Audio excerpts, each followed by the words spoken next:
Havørredfiskeriet er efter min mening noget af det mest intense og spændende og nørdede fiskeri, man kan komme ud for, og det behøver slet ikke være så svært. Hvert år danner havørredfiskeriet grundlag for flere tusinder af flotte fangster og en masse lystfiskerglæde ude langs kysterne. Er du ny havørredfisker, og vil du gerne fange din første havørred, så er den her video lige noget for dig. Jeg vil tage dig med fra start til slut og lave den ultimative guide til, hvordan du kommer i gang med havørredfiskeriet. Og når du har set den her video, så er du forhåbentlig klar til at fange din første havørred.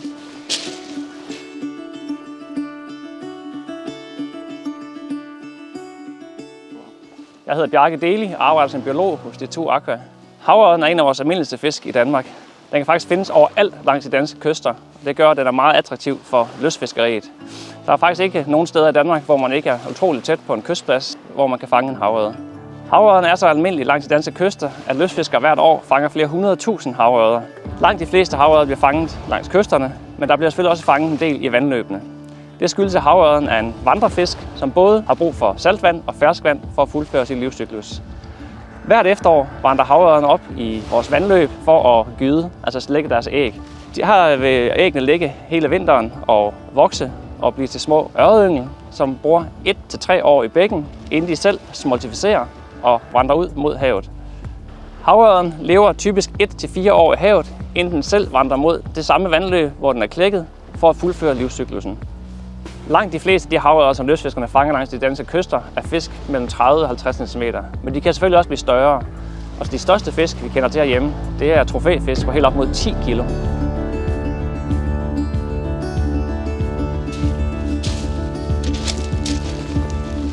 Det første, du skal anskaffe dig, før du kan fiske havørreder her i Danmark, er det statslige lystfiskertegn. Det koster under 200 kroner for et år og giver dig adgang til samtlige kyster i Danmark, hvor du kan fiske havørreder. Der kan selvfølgelig være nogle fredningsbælter, hvor du ikke må fiske, samt nogle lokale restriktioner, men alt det vil vi komme til senere i den her video. Jeg har samlet alle brugbare links, inklusive links til lystfiskertegnet, hernede i beskrivelsen. Som havørredfisker, der er der altså nogle steder, hvor du ikke må fiske. Det kaldes typisk fredningszoner eller fredningsbælter. Det kan være helårsfredning, halvårsfredning eller nogle specielle lokale restriktioner på givne tidspunkter. De her fredninger de er lavet for at beskytte havørredens vandring og er typisk ved udmundingen op til bække og åer, simpelthen for at beskytte havøreden, der trækker op for at gyde. Der er lavet apps ligesom Fishing in Denmark-appen, som vi kommer til at snakke om senere, og som du også kan finde links til nede i beskrivelsen, hvor du kan se de her fredninger på et kort. Så er det altså nemt at se, hvor du må fiske og hvor du ikke må fiske. Udover fredningsbælter, så er der altså også et par andre regler, du skal have styr på, inden du fisker havørred. En af dem er mindstemålet. Hvis du ønsker at tage en havørred med hjem, så skal den altså være minimum 40 cm. Det vil sige, at alt under 40 cm, det skal altså sættes ud igen. En anden ting, du skal være opmærksom på, er havørdens fredningsperiode. Den strækker sig fra den 16. november til den 15. januar. Der kan selvfølgelig være nogle lokale udvidelser af den her fredningsperiode, som er vigtigt, du tjekker op på, før du begynder dit fiskeri.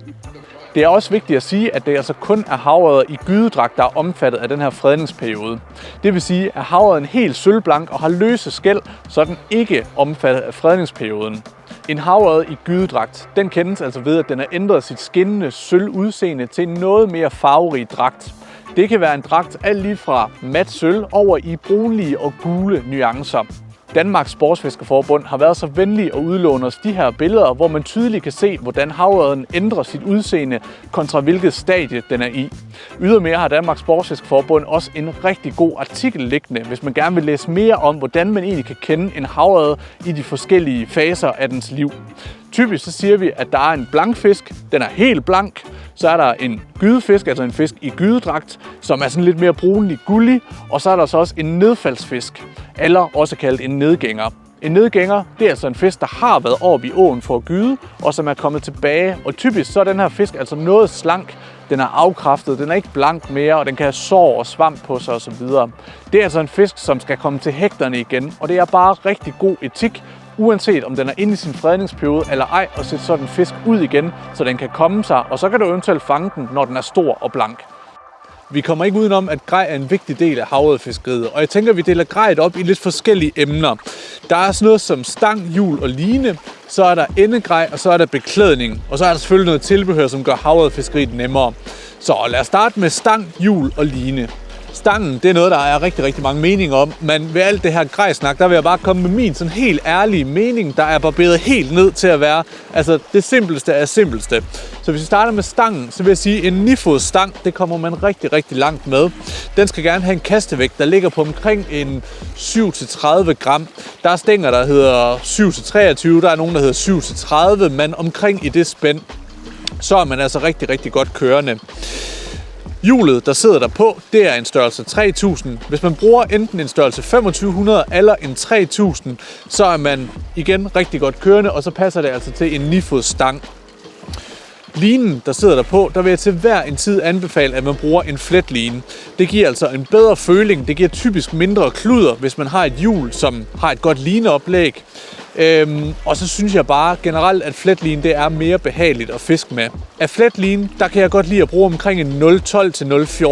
Der er mange, der gør den fejl, at de tager alt for tyk fletline på deres hjul. Der mister man altså lidt af det sjove ved at bruge fletlinen, fordi at en tynd fletline, det kaster længere. Der er typisk mindre kluder med det, hvis man har et ordentligt hjul.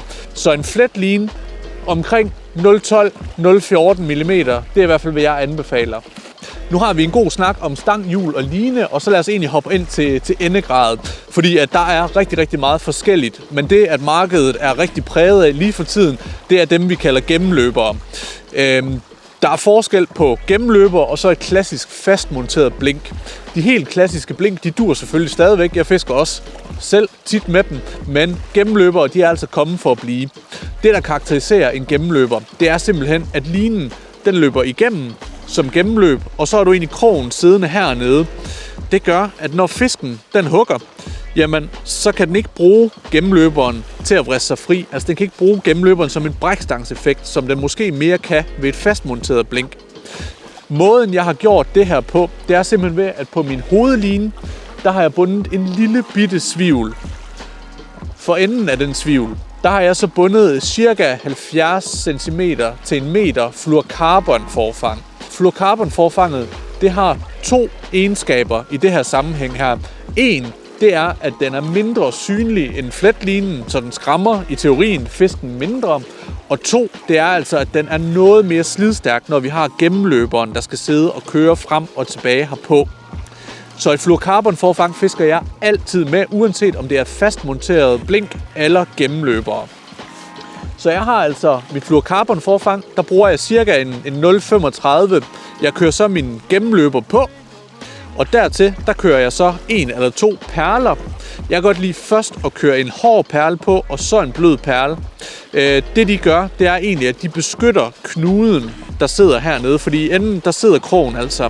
Så de beskytter knuden for slid og så videre, når du går og fisker. Fordi gennemløberen, den vil altid under kastet gå ned og bonge ned på der, hvor knuden sidder, nede på krogen. Så en perle eller 2 er altså guld værd i den her sammenhæng.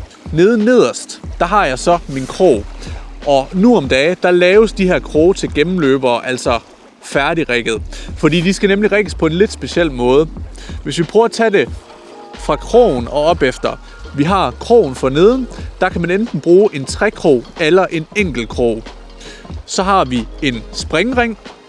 Og så har vi altså en fast ring eller en svejset ring.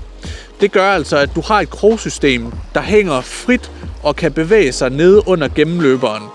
Man kan enten købe alle de her små dele hver for sig og selv samle, eller også så kan man altså købe krogene færdigrigget. De fleste vælger at købe krogene færdigrigget, så det eneste du skal gøre er egentlig bare at køre din gennemløber på linen, køre et par perler på og så binde fast til den lille ring, der sidder øverst på krogen. Og så har du egentlig dit færdige gennemløbsrig. Men hvilke gennemløber eller blink skal du så vælge? Og der er jo rigtig, rigtig mange muligheder. De fleste, de vælger at opbevare dem i sådan nogle små mapper her. Der er for eksempel en mappe fra Savage Gear her, og så er der nogle af vores egne lædermapper. Begge virker rigtig, rigtig godt. Fordelen er, at du kan have det hele inde i de mapper her. Der sidder simpelthen sådan nogle slisser, sådan at din blink og gennemløber, de kan være der i. Og de fleste mapper nu om dagen, der er altså også plastiklommer, så du kan have diverse tilbehør, kroge liggende, springringe osv. Så de her mapper, de er altså guld værd. Og så vil du jo nok spørge, jamen der er så mange blink og gennemløber på markedet, hvilke nogen skal jeg vælge?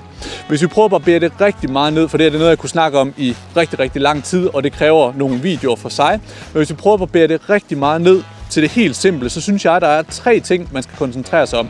Det ene, det er sådan noget som bombarda og flue. Det kan godt være lidt teknisk. Der har vi lavet nogle andre videoer, som vi linker heroppe, så du kan klikke på og se, hvordan man fisker med bombarda og flue. Det næste, det er sådan noget som det, jeg vil kalde en rotationsgennemløber eller blink. Det er altså et blink, ligesom det her, som har en bred bæreflade og en forholdsvis lav vægt. Det gør altså, at når du fisker sådan et blink, ligesom den her, der kan den rotere rigtig meget. For det første så har den en meget flakserende gang i vandet. Den imiterer en lille avnfisk eller tubis, noget som havørreden spiser. Der roterer den rigtig meget i vandet og har en flakserende gang. Og når du så laver et spinstop, altså når du står og spænder ind og holder en pause, så vil den her gennemløber eller blink rotere lige så stille ned mod bunden. Og det er altså der, at mange gange havørreden den hugger. Specielt hvis havørreden den er svær. Det kan være sådan noget som i vinterperioden, hvor man skal virkelig spænde nogle gange langsomt ind, så kan sådan en spinstop, altså hvor den får lov at hænge og lige så stille rotere i vandsøjlen, i stedet for bare at falde direkte ned, det kan altså være der, hvor havørreden den hugger. For at skære det en lille smule ud i pap, så lad os sige, at havørreden kommer efter blinket her, og den har masser af tid til ligesom at se, hvad det er. Er det en rigtig fisk, skal jeg hugge eller ej? Og ofte så drejer den altså fra. Man kommer den her, og der lige pludselig er et spinstop, så er den faktisk tvunget til enten at tage den, fordi at den lige så stille daler ud mod siden, eller svømme væk. Så du giver havørreden et valg der. Så mange gange så er hele nøglen det her med varieret indspænding. Men det kommer vi til senere. Den anden ting, jeg gerne vil snakke om, det er kystwobbleren. Det kan igen enten være en gennemløber, ligesom sagnilen, eller en fastmonteret version. Igen har det fordele og ulemper, og det er også lidt til en anden video. Men lad os tage udgangspunkt i sagnilen, som nok er en af de mest brugte kystavn herhjemme. Den ligner en tubis, en aflang fisk. Det er, hvad havørreden mange gange spiser. Den kan du selvfølgelig få i mange farver osv. Men det, der er hele humlen ved sådan en kystwobbler, det er, at den har en lidt mere stille og rolig, vuggende gang i vandet. Hvor at gennemløberen havde den her flakserende rotation, så har den her sagnil eller kystwobbleren en lidt mere vuggende gang. Og nogle dage kan det være det ene, havørrederne vil have, andre gange det andet. Og det er ikke noget, man kan stå og forklare her i videoen, hvad der virker bedst. Men har man de her 2 forskellige, altså en rotations gennemløber eller blink og en kystwobbler, så er man dækket rigtig, rigtig godt ind. Så kan man altid med tiden prøve at eksperimentere med, hvilke størrelser og hvilke farver osv. spiller allerbedst. Men har man nogle forskellige størrelser på dem, typisk fra altså 12 til 19, 20, måske 25 gram, så er man rigtig, rigtig godt kørende. Så er der selvfølgelig også altid sådan noget som farver. Nu står vi her om vinteren, så det bærer min mappe her også præg af. Det er meget kras farver. Jeg vil ikke gå dybere ind i, hvornår man bruger det hele, men hvis vi skal sætte det sådan lidt firkantet op, så er der de neutrale farver. Det kunne være sådan noget som en grøn. Neutrale farver, de virker hele året, og specielt når de naturlige fødeemner er inde under kysten, typisk i forår, sommer, efterår, der er de neutrale farver altså godt. Man kan også fiskes om vinteren. Når vi kommer over, og det er vinter, og det er koldt vejr, så går vi altså over på mere kras farver. Det kan være lyserøde, det kan være røde, det kan være hvid, er også rigtig god faktisk. Sådan noget som en klovnfarve, som den her den hedder, om vinteren. Det spiller rigtig godt. Men som hovedregel, så er alle de naturlige farver, brune, gule, blålige, alt det, der minder om havørredens naturlige fødeemner, det virker hele året. Og når det så bliver koldt i vandet, så kan man gå over på lidt mere kras farver, sådan noget som lyserød og rød. Beklædningen til havørredfiskeri, det er også et kæmpestort emne. Jeg har tænkt mig her at barbere det ned til den yderste del af beklædningen. Noget af det vigtigste, et par vaders. Vaders kan vi dele op i 2 forskellige kategorier. Vi har de neoprenvaders, som er de klassiske, lidt mere tykke vaders, typisk med en fastmonteret støvle. Det er vaders, som man kender dem fra da man var barn, han har sagt. Og det er også vaders, som er noget varmere og billigere i anskaffelse. Det, der er mest populært for tiden, og også mest, komfortabelt at gå i, det er de åndbare vaders, ligesom jeg har på her.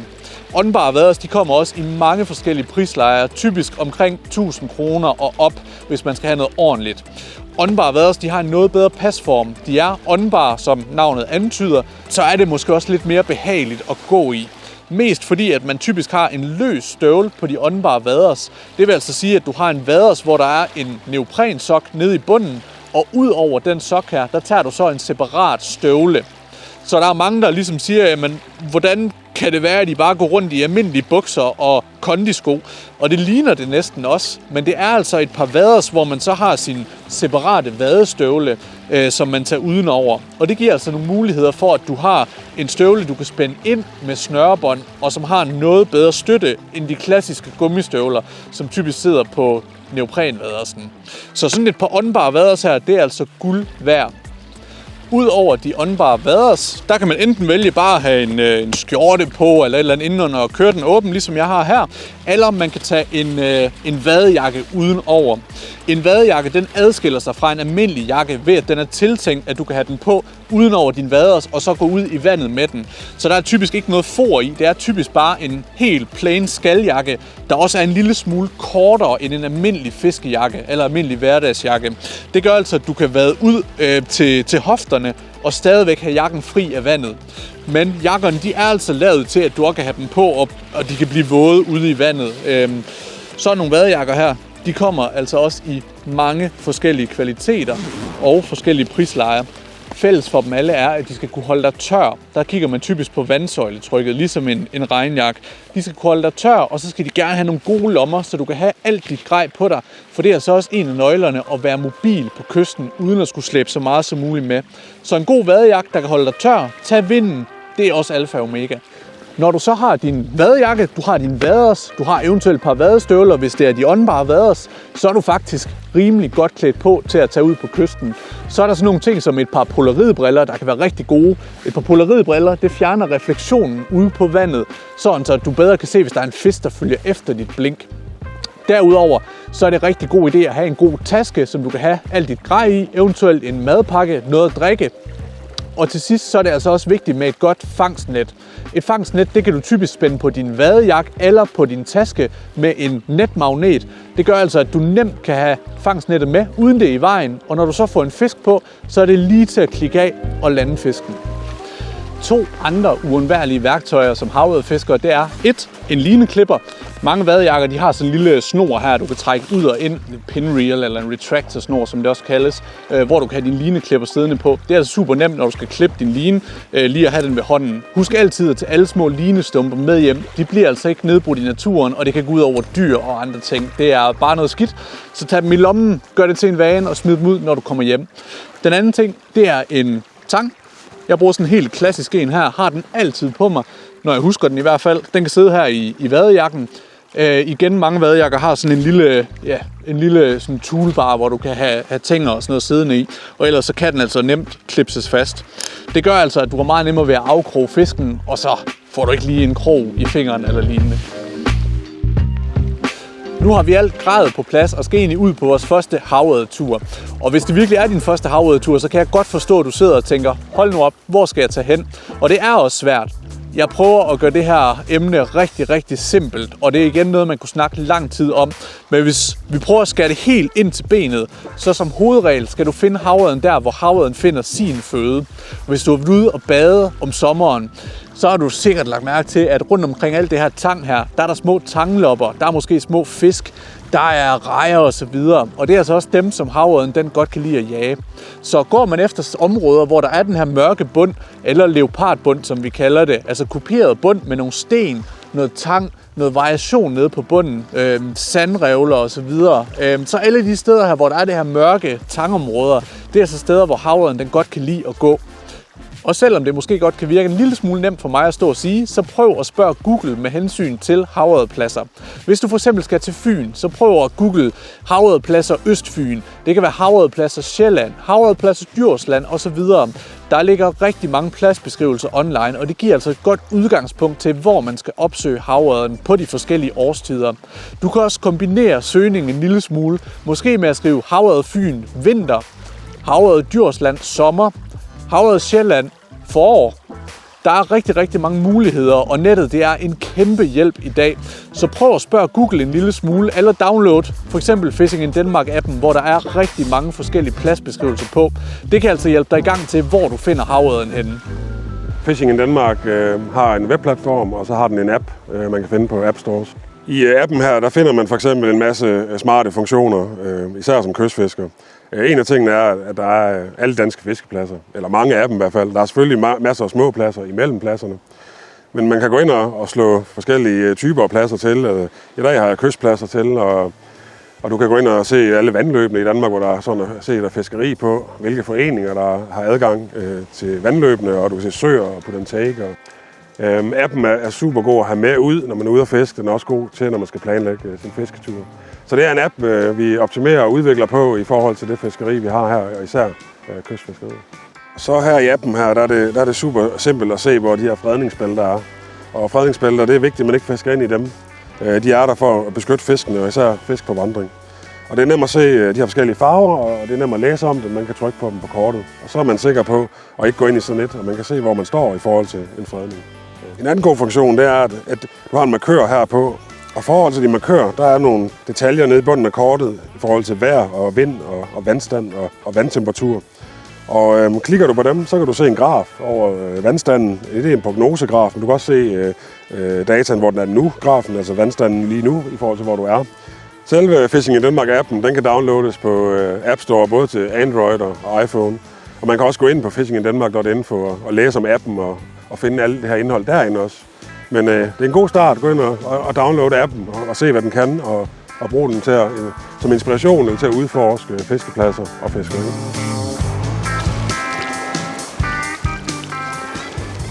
Så gik der en fin fisk i badekar. Den er flot. Ja, det er den. Helt blank. Ja. Det sidder fint lige i saksen, gør den ikke det? Jeg har ikke lige set det så. Ja, tak. Ja, den er... Den skal være pæn, ikke? Slut 50'erne. Nej, den er sgu 60. Jeg tror, den er tæt på 60, ja. Ja, det er den. Dejligt. Sådan. Tillykke. Tak. Jamen nu har vi fanget den her. Det er næsten på kanten til en overspringer. En flot fisk her. 60 cm. Det er helt klart en overspringer.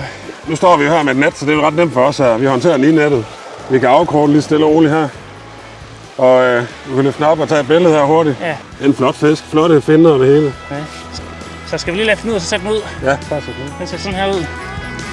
Den er jo 61 eller sådan noget. Ja, lige over 60. Den er godt med havlus på.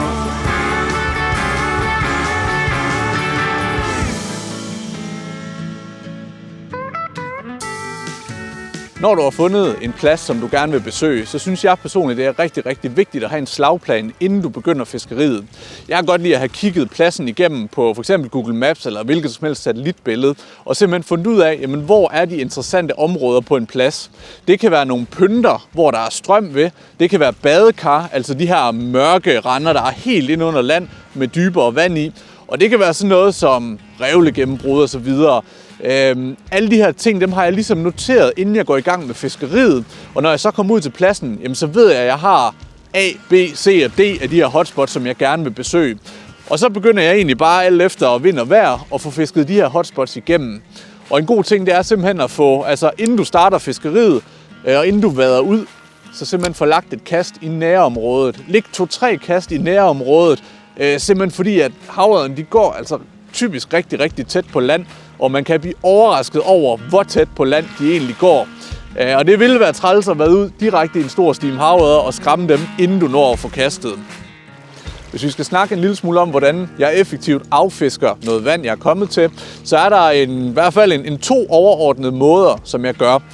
Den ene, det er, hvis jeg kommer til en plads, hvor det er muligt at vade, enten at vade ud i vandet og gå, eller gå op på stranden, så går jeg simpelthen og får kastet og går lige så stille, imens jeg fisker. Og sådan fortsætter jeg egentlig hele vejen henad. Hvis jeg kan se, at der er nogle mere spændende steder, hvor at der måske er noget lidt ekstra mørk bund eller et eller andet lækkert, så kan jeg godt stå en lille smule stille der og give det nogle ekstra kast. Men som hovedregel, så bevæger jeg mig altså altid henad, mens jeg fisker, simpelthen for at få dækket så meget vand som muligt. Jeg plejer at sige, at jeg skal finde havørreden. Havørreden skal ikke finde mig. Og det er altså en rigtig god metode til det. Den anden metode, det er, hvis jeg kommer til en kyst, der er svær at vade, eller hvis jeg kommer til et sted ligesom her, hvor der er et stort rev ud, hvor jeg ved, at her skal fisken komme forbi, så kan jeg godt lave noget lidt mere stationært fiskeri. Det gør jeg typisk ved, at jeg vælger mig et sted. Igen starter de steder, det er muligt fra land af, og tager de første kast. Og så som hovedregel, så fisker jeg simpelthen vifteform. Simpelthen deler den op i sådan en halv lavkage her med 6 stykker, altså 1, 2, 3, 4, 5, 6, eller 4, eller 5, eller hvad man nu vil, og simpelthen starter med at få fisket af i den her vifteform. Når jeg så har fisket vifteformen af, og føler, at jeg har fået dækket det, så kan jeg så enten overveje, jamen hvis det er et rev, jeg står på, vil jeg give det nogle flere kast? Tror jeg på, at fiskerne kommer forbi her? Eller hvis det er en kyst, der er svær at vade fisk, så kan jeg også godt finde på at simpelthen stille mig ud et sted, måske på en stor sten eller et eller andet, få dækket i vifteform, måske en enkelt gang eller 2 gange, og så simpelthen gå ind igen, rykke mig 10-20 meter alt efter pladsen, gå ud igen, og så gentage det i vifteform. Det kommer man langt med, og man fanger altså nogle flere fisk, end hvis man bare står stille et sted hele dagen og fisker i en retning.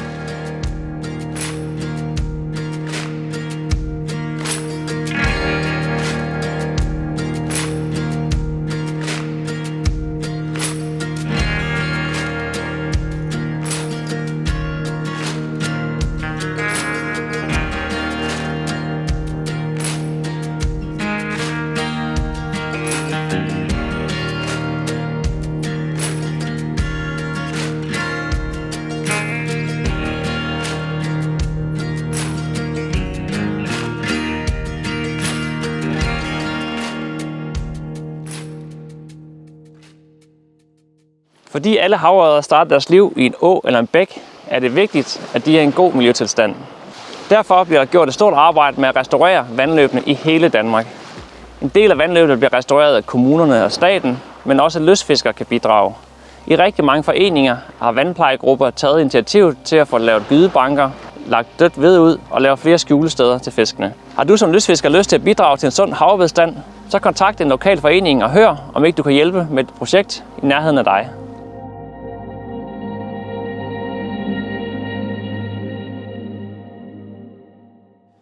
En ting, der er vigtigt under havørredfiskeri, det er at være opmærksom på sin indspændingshastighed og at lave en generelt sådan varieret indspænding. Du har sikkert allerede hørt om det, vi også kalder et spinstop, som egentlig basically er, hvor vi simpelthen bare laver et spinstop, hvor et blinket ude det får lov til at flaksere ned igennem vandet, og så kan det altså nogle gange trigger et hug ved fisken. Som hovedregel, så prøver jeg altid at lave en varieret indspænding. Det vil sige, at jeg står sjældent bare og spænder monotont ind. Jeg varierer altid en lille smule i tempoet, altså det kan være lidt op og en lille smule ned osv. Og så er jeg også meget opmærksom på årstiden, alt efter hvor hurtigt jeg vælger min indspænding. Her nu, der står vi ved vinterperioden, og det er lidt koldt vand derude. Der er ikke andet end 4-5 grader. Og det ved jeg også per erfaring, at det kan altså godt gøre, at havørreden den er en lille smule mere træ i det, og ikke helt så hurtigt på finnerne, kontra for eksempel forår og sommer og efterår. Så her om vinteren, der spænder jeg måske ikke nær så hurtigt ind, som jeg vil gøre ved de andre sæsoner. Står man nu om sommeren for eksempel og forår, så kan man godt få noget mere fart på. Men som hovedregel, så prøv altså at lave en varieret indspænding. Og så læse en lille smule op på, altså hvornår er fiskene egentlig aktive, hvad årstid. Nogle årstider, som sagt vinter, der kan de være sløve. Sommer, der kan de være rimelig meget i hugget, man virkelig kan få noget fart på. Og så forår og efterår, der kan de gå lidt til begge sider. Men som hovedregel vil jeg sige, at forår og efterår, det er altså de måneder, hvor man virkelig kan fange, eller rende ind i noget godt havørredfiskeri og potentielt fange en masse havørreder op. Et enkelt fif herfra, når du skal fiske havørreder, det er, at du skal ikke være bange for vejret på nogen som helst måde. Høje bølger og bølger på land, noget vand med krusninger på, det kan altså være rigtig, rigtig godt havørredvejr. Fordi hvis du har fuldstændig fladt vand, så kan det faktisk godt gå ind og trigge havørrederne til at være utrolig sky, og derfor ikke tager føde til sig, og er sådan lidt mere påpasselig med, hvad der sker i vandet og sådan noget. Men lige snart der kommer krusninger eller bølger på vandet, så gør det et eller andet magisk ved dem, og de lige pludselig går i hook mode en gang til.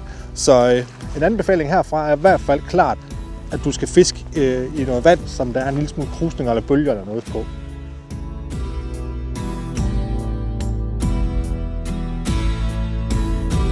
Som havørredfisker, der er det vigtigt at gøre sig nogle tanker, om man ønsker at sætte fisken ud igen, eller man ønsker at tage den med hjem.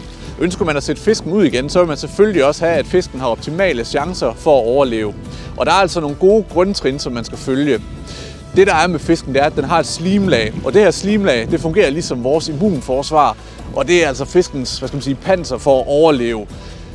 Hvis vores immunforsvar det bliver svækket, så har vi mere tendens til at blive syge. Det samme med fisken. Hvis den slimlag bliver svækket, eventuelt ved at vi har haft den op på land, eller den har været i et tørt net, eller håndteret med tørre hænder, så kan fisken altså også blive rigtig syg, og i værste fald gå hen og dø. Så det kan godt være, at du har sat en fisk ud, og den svømmer videre, men den kan altså godt gå hen og dø i morgen eller om en uge. Så det, der er vigtigt at huske, når man håndterer en havørred, der skal sættes ud igen, det er 1. Prøv altid så vidt muligt at holde den nede under vandet.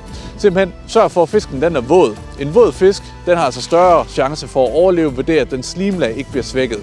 Så hold den nede under vandet. Brug eventuelt et net. Og hvis nettet det er med gummimasker, så er det rigtig godt, fordi gummimaskerne de er altså også noget mere skånsomme over for fisken. Når du så håndterer fisken, fordi man skal af og til have fingrene på fisken, så er det vigtigt at tage handskerne af og lige gøre hænderne våde.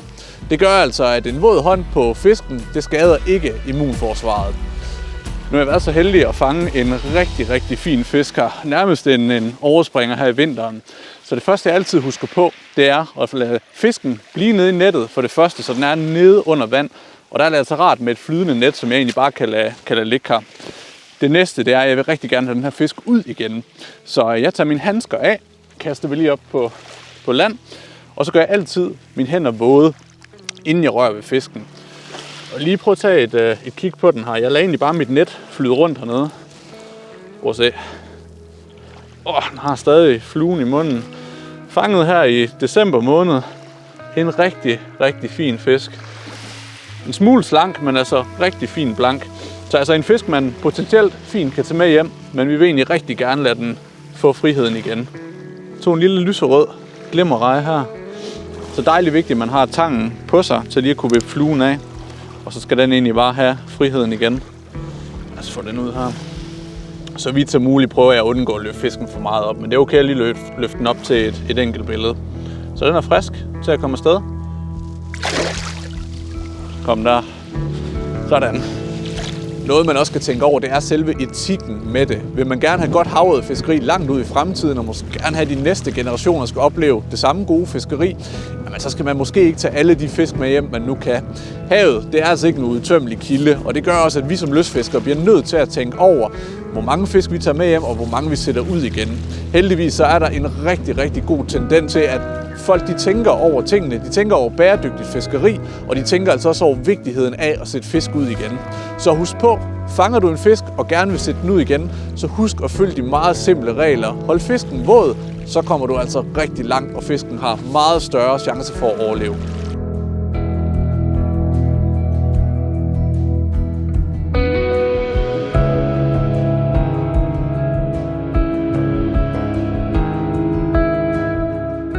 Hvis du har fulgt med så længe her, så er du altså et skridt tættere på at fange din første havørred. Jeg håber, du kunne bruge tipsene her i videoen, og så vil jeg egentlig bare ønske dig alt knæk og bræk ude ved kysten i jagten på havørderne. Husk alt grejet, vi har brugt her i videoen, samt en masse kystsæt, endegrej, beklædning, alt til havørredfiskeriet. Det kan du finde nede i beskrivelsen. Der har jeg linket ind til vores webshop, justfishing.dk, hvor du altså kan komme rigtig godt i gang med havørredfiskeriet. Hvis du har nogle spørgsmål, så skriv dem endelig ned i kommentarfeltet. Der vil jeg gøre mit bedste for at gå dem igennem og besvare. Og ellers så vil jeg egentlig bare ønske dig alt held og lykke, knæk og bræk ude på kysten, og så håber jeg, at du fanger en masse havørreder.